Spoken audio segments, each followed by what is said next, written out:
There are 24 million millionaire households in America right now. That's the highest number in history. But here's what nobody tells you. Most of them can't actually spend that money. In fact, only 17% of people worth between $1 and $2 million have easy access to cash or brokerage accounts. The rest? Their wealth is locked up, trapped in houses they live in, retirement accounts they can't touch, and businesses they can't sell. Today, I'm showing you the difference between being a millionaire on paper and being a millionaire, and why that gap might be the most important financial concept you never learned. If this is your first time here, hit subscribe. We cut through financial BS and show you what wealth actually looks like in America. Let's start with a question that reveals everything. If you lost your job tomorrow, how long could you survive on what you have right now? Not your net worth, not your retirement account, not your home equity, the actual cash and investments you could access this week. For most millionaires, the answer is shockingly short. And that's the problem. Here's what changed my understanding of wealth completely. There are two totally different types of millionaires in America, and most people don't realize they're playing completely different games. First, there's the paper millionaire. This is what most statistics count. Your net worth hits 7 figures when you add up everything you own and subtract everything you owe. Your house, your car, your retirement accounts, your savings, even your furniture if you want to get technical. According to recent data, about 24 million American households qualify as millionaires by this measure. That's roughly 18% of all households. Sounds impressive, right? But then there's the second type, the liquid millionaire. These are people with $1 million in investable assets, cash you can actually access, money in brokerage accounts, investments you could sell without destroying your life. And here's the shocking part. Only about 5.5 million Americans qualify as liquid millionaires. That's just 2% of the adult population. Think about that gap. We go from 24 million households to 5.5 million individuals, from 18% to 2%. Same headline number, completely different reality. Let me show you what this looks like in real life. Meet Sarah. On paper, she's worth $1.2 million. She owns a house worth $650,000 with $200,000 left on the mortgage. That's $450,000 in home equity. She has $380,000 in her 401k. She has 2 cars worth maybe $30,000 combined. And she has $40,000 in her checking and savings accounts. Total net worth, $1.2 million. She's a millionaire. Now meet David. He's also worth $1.2 million on paper, but his breakdown is different. He rents a nice apartment. He has $400,000 in a brokerage account invested in index funds. He has $500,000 in cash and short-term bonds. He has $250,000 in his retirement accounts and $50,000 in a regular checking account. Both are millionaires, but if they both lost their jobs tomorrow, their experiences would be completely different. Sarah needs to sell her house to access most of her wealth. That takes months, costs tens of thousands in fees, and leaves her homeless. Her retirement account? She can't touch it without penalties until she's 59 and a half. Her actual deployable funds, $40,000.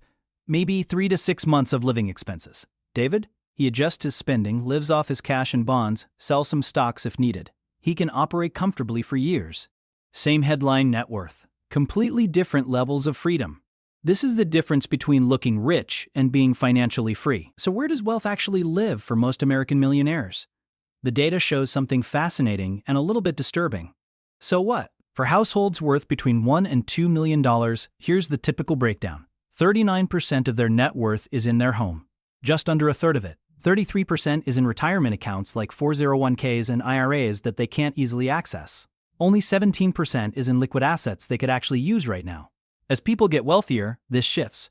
For households worth $2 to $5 million, about 31% is in their home, 37% in retirement accounts, and 22% in liquid assets. The truly wealthy, those with $5 million or more, look different.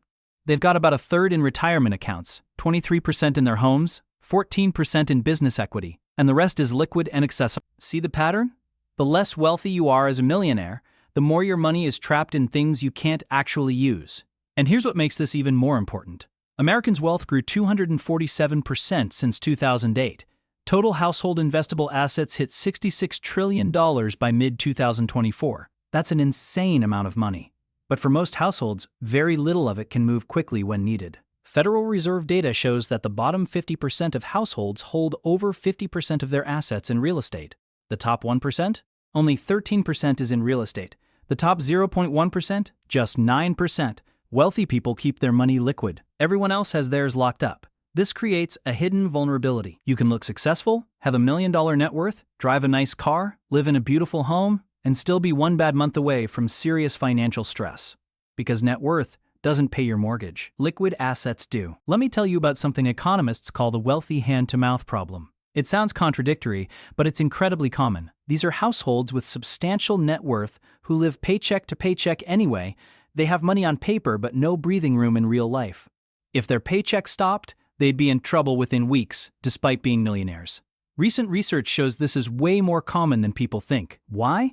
Because building net worth and building liquidity are two completely different strategies, and most people only focus on one. Here's how it happens. You buy a house, good move, right? You're building equity instead of paying rent. But now, 40% or more of your wealth is trapped in an asset you can't sell without becoming homeless. You max out your 401k, also a good move. Tax advantages, employer match, compound growth. But now another 3040% of your wealth is locked away until retirement, or you pay heavy penalties to access it. You're doing everything the financial advice says to do, and you're becoming a paper millionaire. But you're also becoming cash poor. Meanwhile, your lifestyle expands to match your income. Nicer house means higher property taxes and maintenance. Better neighborhood means keeping up appearances. Kids in good schools means additional expenses. 2 nice cars in the driveway with payments. Your income is $150,000 a year. Your net worth is growing, but your checking account never has more than $5,000 in it. And if you lost your job, you'd be selling things within 2 months. This is the trap. And it's why only 2% of Americans have $1 million they can actually deploy. The pandemic revealed this in a harsh way. Household liquid assets jumped 27% between 2020 and 2022 because of stimulus checks and reduced spending. People suddenly had cash cushions. It felt different, safer. But by 2024, that's already disappearing. Household debt hit all-time highs. Credit card balances are rising. People are back to living at the edge of their means, even as their net worth looks good on paper. The safety net is shrinking, while the balance sheet grows. That's financial fragility hiding behind success. So what separates the 2% who have liquid wealth from the 18% who just look wealthy? It's not income. Plenty of high earners are cash poor. It's not age. Young people can build liquidity if they're intentional. It's not luck or inheritance, though those help. It's this. They treat liquidity as a priority, not an afterthought. Let me break down the pattern I've seen in people who actually build deployable wealth. First, they automate liquid savings before lifestyle inflation hits. When they get a raise, half of it goes to liquid accounts immediately. The brokerage account, the high-yield savings, not just the 401k. They're building accessible wealth alongside retirement wealth. Second, they keep fixed costs modest relative to income.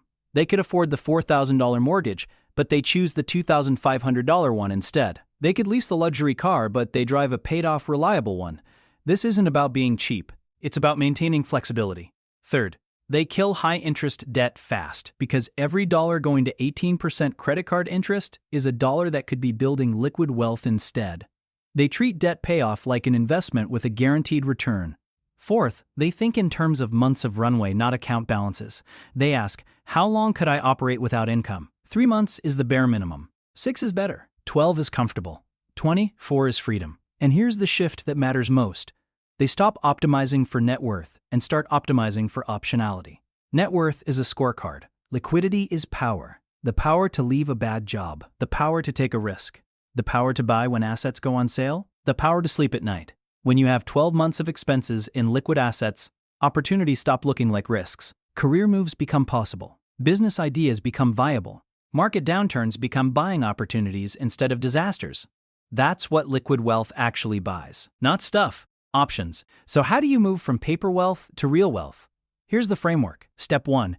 Audit what you actually have. List every account. Tag each one as liquid, semi-liquid, or illiquid. Liquid means you can access it within a week at minimal cost. Semi-liquid has penalties or delays. Illiquid is trapped or would destroy your lifestyle to access. Total your liquid assets, divide by your monthly expenses. That's your oxygen score. How many months could you breathe without income? If it's under 3 months, you're in the danger zone. Under 6, you're fragile. Over 12, you're stable. Over 24, you're free. Step 2. Build the machine. Open a high-yield savings account and a taxable brokerage account if you don't have them. Set up automatic transfers on payday. 10% to savings until you hit 3 to 6 months of expenses. 10% to the brokerage in broad index funds. Keep doing your 401k match, but prioritize liquidity until you have breathing room. Step 3. Guard against lifestyle creep. When income rises, route half to liquid savings before adjusting spending. Keep housing under 30% of gross income. Keep car payments temporary or non-existent. Audit subscriptions twice a year. Step 4. Accelerate debt payoff. List everything with double-digit interest rates. Attack those first. When a debt disappears, redirect that exact payment to your automatic transfers.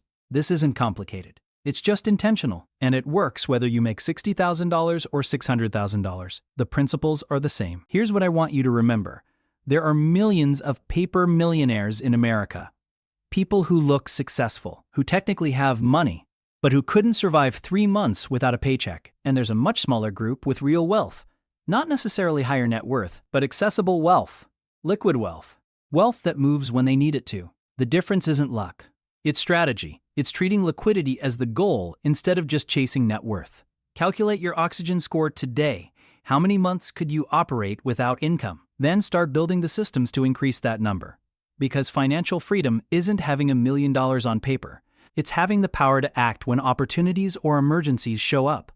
Drop a comment with your oxygen score and one thing you're going to change this month to improve it. And subscribe if you want more reality checks about money. See you next time.